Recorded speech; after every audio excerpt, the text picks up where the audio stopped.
Dear Diary, today I took the first step in becoming an ADHD coach. I can't actually quite believe it. I want to learn, grow, and build something extraordinary. I think this journey will be the Indigo Diaries. Dear Diary, welcome wild to the Indigo Diaries. And welcome to the second episode of our second series, The World Through a Trainee's Coach's Eyes. If you didn't join us for the first episode, then cut right now and go back. Or just carry on. It's okay. I'm easy. And my name's Natasha Hickling, but everyone calls me Tasha. So this podcast is for those who want to learn about ADHD through others' experiences. In the first series, we learn through each other's experiences in a different diary where people reflect on their life of dealing with this condition. In this series, well, the title says it all, through a trainee's coach's eyes. So we left last week. I'm just going to kick it straight off because I'm trying to make these 15 minutes or 20 minutes long. So I want to get straight in there. So the course kicked off last week and everyone was settling in and the overwhelm came of starting a new course. I'm also finishing another course. So it was kind of like, and then the pandemic, going back to work. It was all of very much. So it started. But as soon as I started the course, everything just kind of settled down and all the overwhelm just started to lift. I always find that everybody always says this anyway. So you're probably going to know this and you're probably going to be nodding your head when I say this. But getting started is always the hardest. It's that overwhelm before. But I always find that when you take that first step that we talked about last week, you can really start to see how things might progress. And I realized that in the first session, I was like a cheerleader. I probably looked like an absolute lunatic. I was like clapping like, woohoo. I think my partner was like, what are you doing? I started clapping everybody's stories. I think I cried at one point. And as soon as I heard people's stories and I saw everybody there, I felt like I've been doing it for ages. It's like when you meet a new friend and everyone goes, oh, I feel like I've known you for years.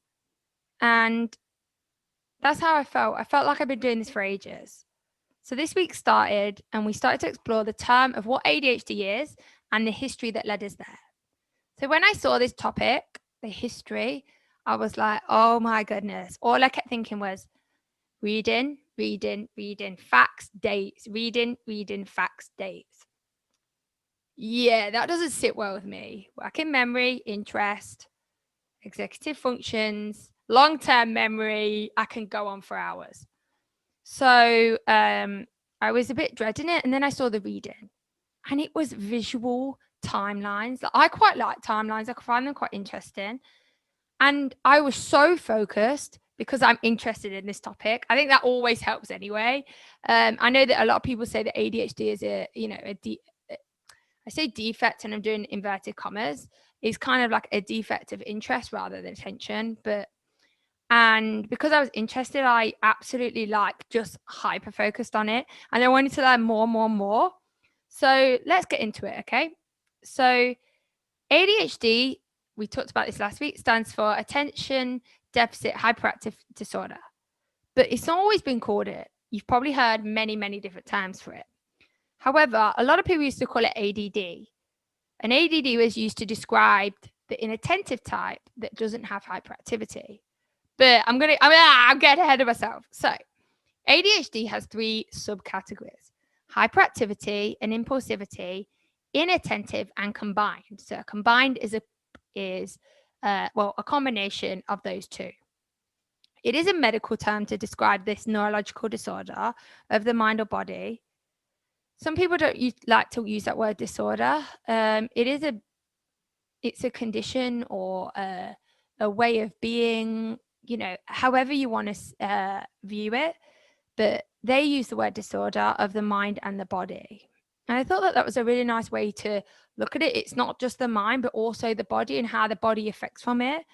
This was the bit that got to me. It said, it's hard in history as mental and physical disorders are not always taken the same by society. Medical professionals and really a lot of people. And I just couldn't stop. I actually like put my hands on the table and started clapping and was like, yes, yes, yes, yes, yes. People, I always find that in my experience that sometimes it's hard to believe what you can't see, and what you can't understand, it's like a fear magnet. It's like, I can't understand this, okay, I'm not going to do it. Or I can't see it, so I can't believe it, because we're always told to only believe what you can see. You know, it's like dealing with anything, like with your imagination and things like that. And that's why always people think that we should be able to manage our symptoms and we should be able to control them. And what I really like that they did here was they said things like asthma, things like physical disorders. You wouldn't ask someone to just manage it. Oh, just manage your asthma. You don't need your inhaler. Just manage it. So why would you ask someone that has ADHD to manage their life without, oh, you don't need meds, just manage it. You wouldn't say to someone with asthma, oh, don't have your inhaler, just manage it yourself. And it's because, you know, when I have asthma, so when I have asthma, you have an asthma attack. So people can see you having that attack. So they go, oh my goodness, I need this. What about those moments in our lives where my brain completely shuts down of overwhelm or the pressure, or it gets hijacked emotionally? And I'm in one of those states where I cannot move. And it's pain. When I'm bored, it's painful.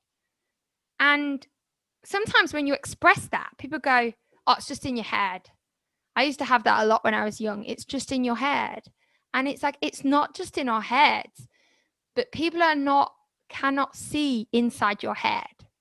Sometimes as soon as I saw that this, what it said, I was like, oh my goodness, that is probably one of the biggest things and the biggest stigma with ADHD is the fact that people can't see it, so they cannot believe it. And that's where a lot of the misconceptions come from, I find. And it just resonated with me so much. And I just couldn't really, believe that, because I've heard that so many times from people in the group or from myself, of these people saying, try this, try that, just do it. There's no such word as can't, just try. And it's like, I can't. And it's because people sometimes cannot believe what they cannot see. And I really wish sometimes that I could just open my brain and be like, right, just look. Okay, now do you get it? I can't do it. But sometimes we can't really use those words, especially when we're in one of those moments. I know I can't anyway. Then this question they asked straight after: what's your main challenges in your own ADHD? And I was like, oh my goodness, what an open-ended question. Where do I start? Here. I don't just see my ADHD as a challenge, but that's what this question asked me. I see it as a positive as well, but we'll get to that later on. And I was like, oh my goodness, where do I begin? For me, my biggest challenge was always my emotion regulation. And then when I got diagnosed, and emotional regulation, which we'll get to later on, is not in the DSM-5, which is the Diagnostic American Criteria, was not there. I didn't really know what to do. And then when I started to, reach out to other people and seeing that, wow, that's their biggest thing, then I really started to have a lot of acceptance with it. But for me, my biggest is my emotions. Probably my second is my focus of sitting down for a long period of time. So I have predominantly combined presentation. So I have a lot of that hyperactivity. Another one is mine when I go from thought to thought to thought, when I get bombarded cognitively. Another one is the overwhelmed feeling when my brain just shuts down. Sometimes I'm hyper focusing for too long. I get confused. I very, very easily get confused. And that's because I usually miss the finer details. I would say I'm quite good at organizing myself, but I'm very bad at prioritizing. I say yes, yes, yes, yes, yes, yes, yes, and then realize I actually don't have time or the energy. Another one is my energy. I have a lot of it, but I never used to utilize it in the correct way. I would always get drained from other things, which will go on later. So that's probably some of my hardest. That's probably 6. I've probably got about 100. Perfectionism, this. I could go on for hours, but I'm not going to do that. I'm going to keep going. But I will keep going after the break. The last 2 sessions, I kept forgetting to have a break. So we're going to stop here. We're going to take a break, and I'll join you after the break. We're going to start to look at what was ADHD referred to in the past. I found this very interesting, and I hope you do too. And we're out.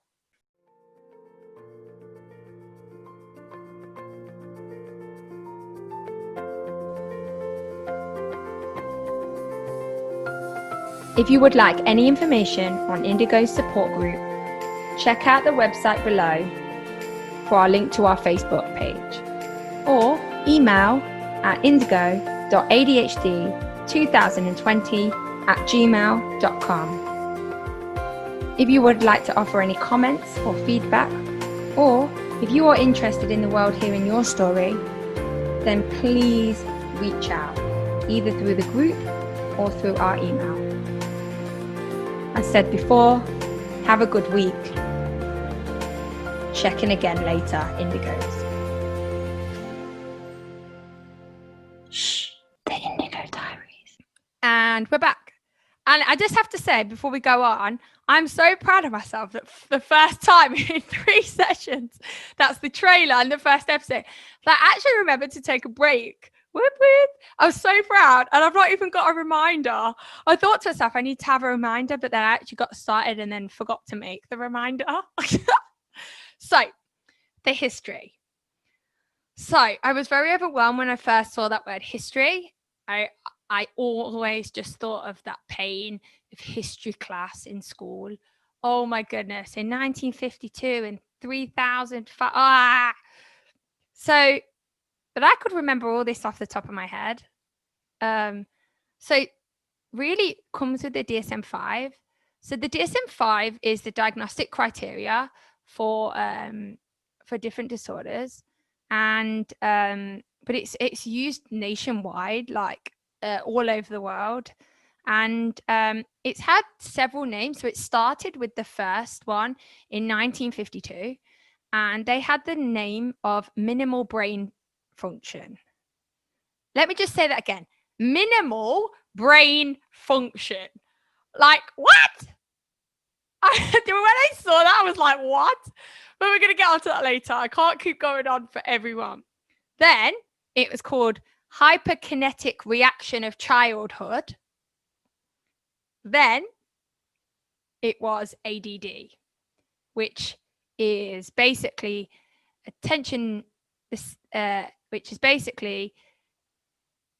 deficit disorder without the hyperactivity. And then it moved on to the subtypes. It's either inattentive type, hyperactivity and impulsivity, or combined. And then in 2013, the DSM-5 said, do you know what? ADHD can go on into adulthood. That is literally 7 years ago. Until 7 years ago, people didn't believe that adults could have ADHD. People thought you grow out of it. So in 7 years, that is very, very recent in history. And I actually couldn't really quite believe that. Like 7 years ago, I was 21 and I got diagnosed with dyslexia and dyspraxia. And I always wondered when I was diagnosed with ADHD how and why they didn't pick that up. So this gave me a lot of kind of internal peace when I read that it probably just wasn't known. And then the next one. Now, there's not really types anymore.